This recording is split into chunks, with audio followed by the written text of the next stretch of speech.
So, uh, about the retreat last time a little bit ago, it's actually kind of a fun a funny thing because I was asked to lead worship or just be part of the worship team, and I was like, what the heck? I mean, I'm a singer, They asked me to play the djembe, and my dad couldn't go, and I was like, I don't even know about this. I didn't really want to go, but something inside of me was saying, hey, just go for it.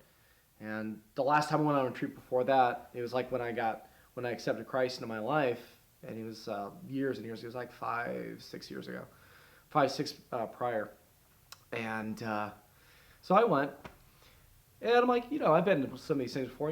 Go have some fun. Hey, here they have tennis courts. I love tennis. Yeah, go Roddick. But so I go there, and it was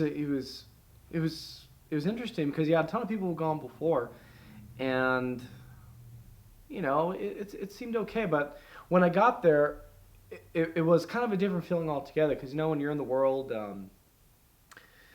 it's kind of hard to have like that fellowship with like Christian believers, especially when you go to work and stuff like that. But I have to say the one thing that kind of touched me is it wasn't even really on the first. Actually, it did start on the first night, because it was just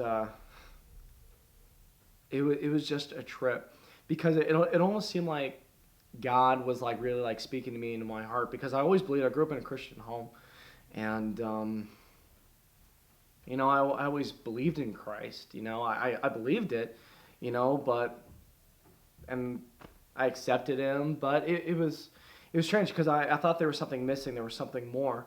But starting from that first time with the first message by Campbell and with the apologetics, it really kind of it touched me a little bit, because I remember in high school going through all the like people saying, hey, God's not real. They keep on like it would be argumentative and stuff, and I would just sit there like, oh my gosh, what's going on? But starting from that first night, I knew something was a little different.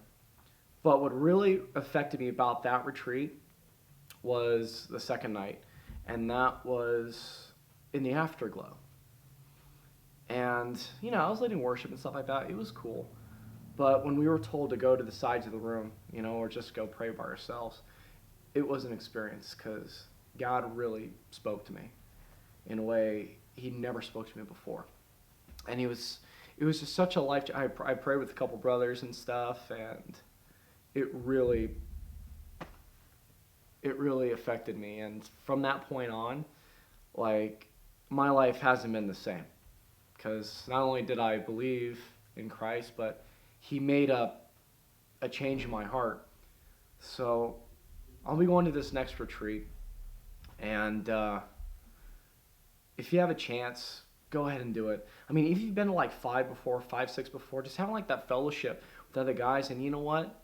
If it's on your heart that, like, hey, maybe I should go, I mean, that's God talking to you.